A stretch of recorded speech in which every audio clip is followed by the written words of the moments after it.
بسم اللہ الرحمن الرحیم۔ السلام علیکم دوستو، آگے بڑھنے سے پہلے آپ سے گزارش ہے کہ اگر آپ نے اس کہانی کا پہلا حصہ نہیں دیکھا تو پہلے آپ اس کا پہلا حصہ دیکھ لیں، اس کے بعد آپ کو یہ کہانی سمجھ آئے گی۔ چلتے ہیں بقایا کہانی کی طرف۔ وزیر الکش کا نام سن کر بزرگ مہر کے تن بدن میں آگ لگ گئی۔ حکیم حماس کی کتاب نے اسے اپنے بے گناہ باپ کے خون کا بدلہ لینے سے غافل کر دیا تھا۔ اب ماں نے وزیر کا نام لیا تو اس نے کتاب ایک طرف پھینک دی اور اٹھ کھڑا ہو گیا۔ کہنے لگا، بہت اچھا ماں، میتھی کا ساگ لینے میں خود باغ بیداد جاتا ہوں۔ جب بزرگ مہر باغ کے پاس پہنچا تو اس کا دروازہ بند تھا۔ اس نے باغبان کو آواز دی۔ تھوڑی دیر بعد ایک موٹا تازہ آدمی دروازے پر آیا۔ کیا دیکھتا ہے کہ 12-13 سال کا ایک بھولا بالا لڑکا کھڑا ہے۔ کیا بات ہے، کیا چاہیے؟ باغبان نے بزرگ مہر سے پوچھا۔ میری ماں کا دل میتھی کا ساگ کھانے کو چاہتا ہے، بزرگ مہر نے کہا، اور میتھی کا ساگ سوائے اس باغ کے اور کہیں نہیں ہے۔ تمہاری مہربانی ہوگی اگر تھوڑا سا ساگ دے دو۔ باغبان سخت ناراض ہوا اور کہنے لگا، صرف اتنی سی بات کے لیے تو نے مجھے آواز دی؟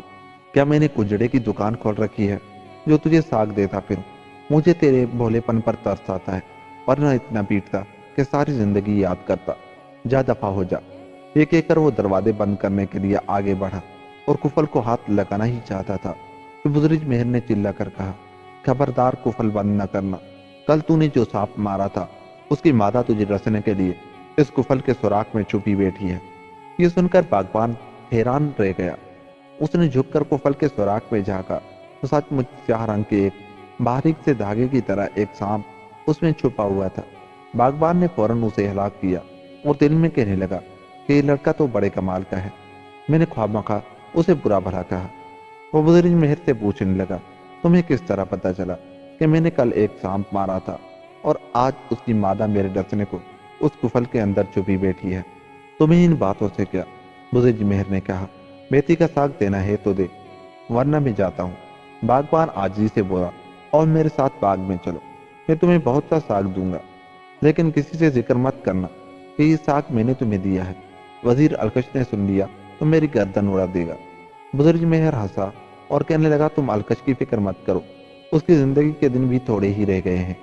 بزرگ مہر جب باغ کے اندر گیا تو اس کی خوبصورتی دیکھ کر حیران رہ گیا۔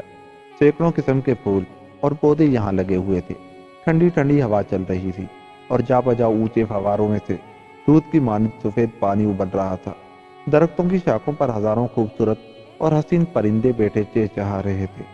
باغ کے بالکل درمیان میں سنگ مرمر کی بنی ہوئی ایک عالی شان بارہ تھی، جس کی دیواروں اور فرش پر ہیرے جواہرات جڑے گئے تھے اور ان کی چمک اتنی تھی کہ آنکھیں نہیں ٹھہرتی تھی۔ باغبان نے بزرگ مہر کو باغ کے اندر الماس کے بنے ہوئے ایک تخت پر بٹھایا اور آپ میتھی کا ساگ توڑنے کے لیے دوسری طرف جانے ہی لگا تھا کہ وزیر الکش بھی ٹہلتا ہوا ادھر آ نکلا۔ اس نے بزرگ مہر کو دیکھا تو باغبان سے پوچھا، یہ کون ہے؟ باغبان نے ہاتھ باندھ کر کہا، حضور، یہ لڑکا عجیب و غریب باتیں کرتا ہے، جنہیں سن کر میری عقل تو دنگ ہے۔ پھر اس نے کفل میں چھپے ہوئے سانپ کی داستان سنائی۔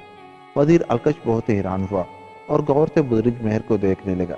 پھر اس نے باغبان کو وہاں سے چلے جانے کا حکم دیا اور بزرگ مہر کو بارادری میں لے گیا۔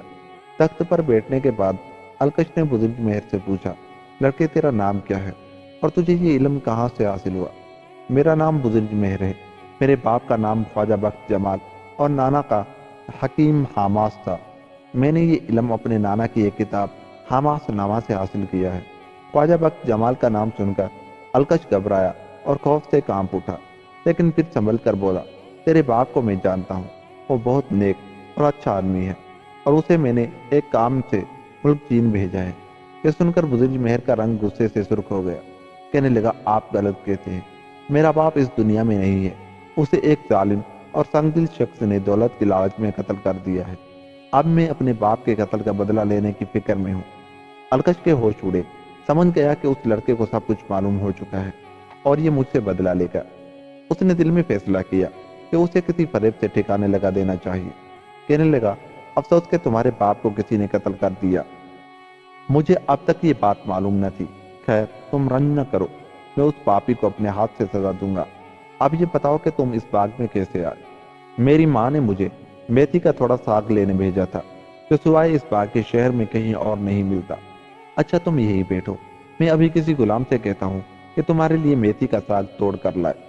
یہ کہہ کر الکش ایک طرف چلا گیا اور اپنے ایک خاص غلام کو تنہائی میں بلا کر کہنے لگا، ایک لڑکا بارادری میں بیٹھا ہے، اسے تہ خانے میں لے جا کر بند کر دو، وہ وہاں بھوکا پیاسا مر جائے گا۔ اگر تم نے یہ کام کر دیا تو میں تمہاری دلی آرزو پوری کر دوں گا، وعدہ کرتا ہوں۔ غلام نے سینے پر دونوں ہاتھ رکھ کر سر جھکایا اور بارادری کی طرف چل دیا۔ اس نے جاتے ہی بدرج مہر کو پکڑ لیا، ایک ہاتھ سے اس کا گلا دبایا، دوسرے ہاتھ سے اس کا منہ بند کیا اور کندھے پر ڈال کر ایک تہ خانے میں لے گیا۔ وہ بدرج مہر کو فرش پر پٹک کر باہر سے دروازہ بند کرنے ہی لگا تھا کہ بدرج مہر نے زور کا کہکا لگایا اور کہا، اے حبشی غلام، یہ کیا کرتا ہے؟ الکش تیرے دل کی آرزو کبھی پوری نہ کرے گا، اس نے تجھ سے جھوٹا وعدہ کیا ہے، یاد رکھ، اگر تو نے مجھے مارا تو الکش تجھے بھی زندہ نہ چھوڑے گا۔ غلام نے اپنے ہاتھ روک لیا اور حیرت سے بدرج مہر کو دیکھنے لگا، پھر اس نے آہستہ سے کہا، بھلا تجھے کیوں کر پتا چلا کہ الکش نے مجھ سے کیا کہا اور میرے دل کی آرزو کیا ہے؟ بدرج مہر نے کہا، اے حبشی غلام، میں سب کچھ جانتا ہوں۔ الکش مجھے اس لیے مارنا چاہتا ہے کہ وہ میرے باپ کا قاتل ہے اور اسے ڈر ہے کہ کہیں میں اپنے باپ کا بدلہ نہ لوں۔ خیر ان باتوں کو چھوڑ، میں بتاتا ہوں کہ تیرے دل کی آرزو کیا ہے، کہ تو الکش کی لڑکی سے شادی کرنا نہیں چاہتا۔ حبشی غلام نے یہ سنتے ہی بدرج مہر کے قدموں پر اپنا سر رکھ دیا اور بولا، ہاں یہی آرزو ہے میری، میں تیری شادی الکش کی بیٹی سے کرا سکتا ہوں، اور وہ وقت جلد ہی آنے والا ہے جبکہ الکش کو میری ضرورت پڑے گی، لیکن تو اس وقت تک میرا پتہ اسے نہ بتانا جب تک وہ تیرے منہ پر 3 تماچے نہ مارے۔ لیکن الکش نے مجھے حکم دیا ہے کہ تمہیں اس تہ خانے میں بند کر دو۔ غلام نے کہا، تو اس سے کہہ دینا کہ میں نے اسے بند کر دیا ہے اور وہ وہاں بھوک پیاس سے تڑپ تڑپ کر مر جائے گا، بدرج مہر نے کہا۔ حبشی غلام نے بدرج مہر کو چھوڑ دیا۔ بدرج مہر نے اس سے میتھی کا ساگ لیا اور اپنے گھر چلا گیا۔ اس کے بعد غلام الکش کے پاس گیا اور اس سے کہا کہ میں اس لڑکے کو اندھیرے تہ خانے میں بند کر آیا ہوں۔ الکش بےحد خوش ہوا اور دل میں کہنے لگا کہ خواجہ بخت جمال کا لڑکا تو اپنے باپ سے بھی زیادہ باکمال اور ہوشیار نکلا، اگر اسے چھوڑ دیا جاتا تو وہ ضرور مجھ سے انتقام لیتا۔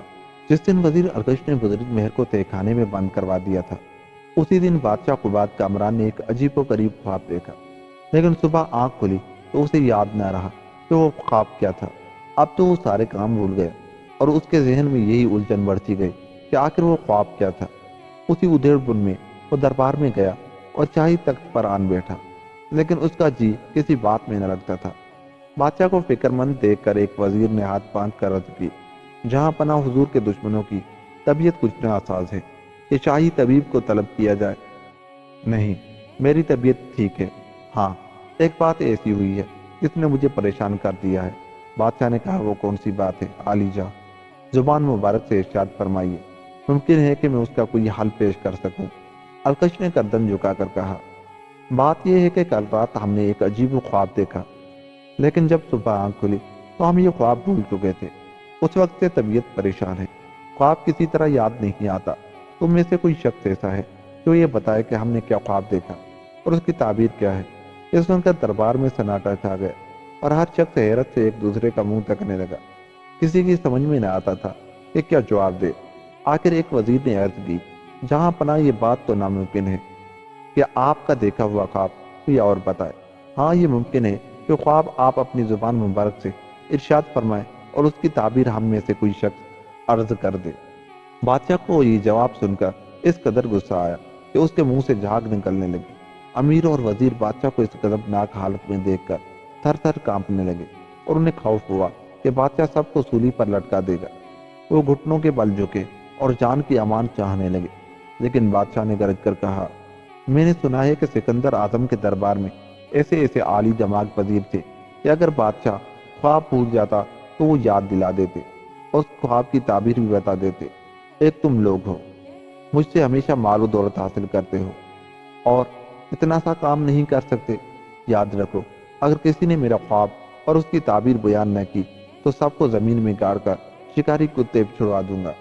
جاؤ، تمہیں 40 دن کی مہلت دیتا ہوں، اس عرصے میں معلوم کرو کہ میں نے کیا خواب دیکھا تھا اور اس کی تعبیر کیا ہے۔ یہ کہہ کر بادشاہ نے دربار برخاست کیا اور اپنے محل میں چلا گیا۔ جب 40 دن گزر گئے تو بادشاہ نے پھر اپنے وزیر کو بلایا اور ان سے پوچھا کہ خواب اور اس کی تعبیر بتائے۔ کوئی شخص جواب نہ دے سکا، سب نے شرم سے گردنیں جھکا لی۔ آخر بادشاہ نے الکش کی طرف دیکھ کر کہا، ہمارے تمام وزیروں میں تم سب سے زیادہ دانا اور علم نجوم کے ماہر ہو، بتاؤ ہم نے کیوں خواب دیکھا تھا؟ الکش ہاتھ باندھ کر جھکا اور کہنے لگا، حضور، میں نے اپنے علم کے ذریعے آپ کا خواب معلوم کر لیا ہے۔ آپ نے دیکھا تھا کہ آسمان سے ایک بہت بڑا پرندہ اڑتا ہوا آیا، اس نے آپ کو اپنے پنجوں میں پکڑا اور آگ کے ایک بہت بڑے الاؤ میں ڈال دیا۔ آپ اس کی دہشت سے جاگ اٹھے اور خواب بھول گئے۔ اس کی تعبیر۔ یکایک بادشاہ غصے میں چلایا اور بولا، اے گدھے، اس عقل اور اسی علم پر ناز کرتا ہے اور کہتا ہے کہ میں نجومی ہوں۔ یہ خواب جو تو نے بیان کیا میں نے ہرگز نہیں دیکھا۔ تجھے 2 دن کی مہلت اور دیتا ہوں، اگر 2 دن بعد تو نے میرا خواب صحیح بیان نہ کیا تو تجھ کو آگ میں زندہ جلا دوں گا۔ یہ کہہ کر دربار برخاست کیا اور محل میں چلا گیا۔ بادشاہ کے یہ الفاظ سن کر الکش سخت پریشان ہوا اور خوفزدہ ہوا، اور اسے یقین ہو گیا کہ اگر بادشاہ کا خواب بیان نہ کیا تو وہ مجھے آگ میں جلا دے گا۔ وہ حیران پریشان اپنے محل میں آیا اور سوچنے لگا کہ اس مصیبت سے کیوں کر چھٹکارا ملے، مگر کوئی تدبیر ذہن میں نہ آتی تھی۔ یکایک اسے خواجہ بخت جمال کے لڑکے وزیر مہر کا خیال آیا۔ دل میں افسوس کرنے لگا کہ ناحق اس کو مروا دیا۔ وہ زندہ ہوتا تو بادشاہ کا خواب ضرور بتا دیتا۔ پھر اسے یہ بھی خیال آیا ممکن ہے وہ زندہ ہو اور غلام نے اسے چھوڑ دیا ہو۔ یہ خیال آتے ہی الکش نے اپنے آپسی غلام کو طلب کیا جس کا نام بختیار تھا، اور اس سے کہنے لگا، بہت دن ہوئے میں نے ایک لڑکا تیرے حوالے کیا تھا اور کہا تھا کہ اس کو تہہ خانے میں بند کر دے۔ وہ لڑکا بڑا دانا اور ہوشیار تھا، مجھے یقین ہے کہ وہ تیرے ہاتھ سے بچ کر بھاگ گیا ہوگا، اسے ڈھونڈ کر لا۔ آپسی غلام نے ہاتھ جوڑے اور جواب دیا، اے آقا، آپ کیا فرماتے ہیں؟ غلام نے آپ کے حکم کے مطابق اس لڑکے کو تہہ خانے میں بند کر دیا، اب تو اس کی ہڈیاں بھی خاک ہو گئی ہوں گی۔ یہ سن کر الکش کے تیش کی حد نہ رہی۔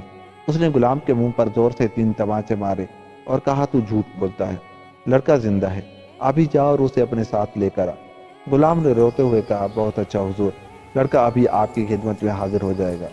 الکش ایک دم خوش ہو گیا، لیکن حیرت سے کہنے لگا، بدبخت، تو نے یہ بات پہلے ہی کیوں نہ بتا دی، خواہ مخواہ مجھ سے مار کھائے۔ غلام نے سر جھکا کر کہا، حضور، یہ بات مجھے اسی لڑکے نے بتائی تھی اور ہدایت کی تھی کہ جب تک وزیر الکش تیرے منہ پر 3 تماچے نہ مارے اسے یہ مت بتانا کہ میں زندہ ہوں۔ بختیار غلام تھوڑی دیر بعد بزرگ مہر کو ساتھ لے کر الکش کے محل میں آیا۔ الکش نے اس کی بہت خاطر تواضع کی اور اپنے قصور کی معافی بھی مانگی۔ پھر کہنے لگا، بیٹا، میں نے تجھے اس لیے بلایا ہے کہ بادشاہ نے ایک خواب دیکھا اور اسے بھول گیا ہے۔ اگر اس کا خواب بتایا نہ گیا تو وہ سارے درباریوں کو آگ میں جلا دے گا۔ اب ہماری جانیں تیرے اختیار میں ہے، تو اپنے علم کے ذریعے بتا کہ وہ خواب کیا تھا اور اس کی تعبیر کیا ہے۔ بزرگ مہر ہنس پڑا اور بولا، اے الکش، کسی کی جان لینا یا بچانا نہ میرے اختیار میں ہے نہ بادشاہ کے، یہ اللہ کے اختیار میں ہے۔ خیر، آپ صبح بادشاہ کے دربار میں جائیے اور کہیے کہ میرا ایک شاگرد ہے، اجازت ہو تو آپ کا خواب اور اس کی تعبیر دربار میں آ کر عرض کرے۔ اگر بادشاہ اجازت دے دے تو کسی آدمی کو میرے گھر بھیج دینا، میں آ کر سب معاملہ سنبھال لوں گا، آپ مجھے گھر جانے دیجیے۔ یہ کہہ کر وہ اپنے گھر چلا گیا۔ اگلے روز منہ اندھیرے الکش بادشاہ کے محل میں گیا اور اس سے کہا، حضور، میرا ایک شاگرد ہے، اجازت ہو تو دربار میں آ کر آپ کا خواب اور اس کی تعبیر بیان کرے۔ بادشاہ حیران ہوا اور کہنے لگا، تم استاد ہو کر خواب بیان نہیں کر سکے اور تمہارا شاگرد بیان کرے گا؟ لعنت ہے ایسی استادی پر۔ حضور، میں بھی عرض کر سکتا ہوں، مگر درباریوں کا امتحان بھی تو لینا تھا کہ دیکھو کون یہ خواب بیان کرتا ہے۔ معلوم ہوا کہ سب جاہل ہیں اور عقل کے کورے ہیں۔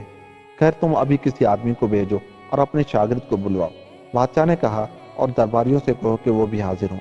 الکش نے فوراً اپنے غلاموں کو وزیر مہر کے گھر دوڑایا۔ اتنی دیر میں بادشاہ تیار ہو کر دربار پہنچ گیا۔ درباری بھی اپنی اپنی جگہ ہاتھ باندھے کھڑے تھے۔ یکایک الکش کے غلام حیران پریشان دربار میں آئے۔ بزرگ مہر ان کے ساتھ نہیں آیا تھا۔ الکش نے غلاموں سے کہا، میرا شاگرد کہاں ہے؟ وہ کیوں نہیں آیا؟ جناب والا، وہ آنے کے لیے تیار ہے لیکن اسے کوئی سواری پسند نہیں آتی۔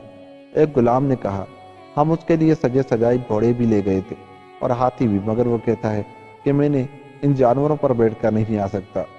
یہ سن کر الکش کا رنگ غصے سے سرخ ہو گیا۔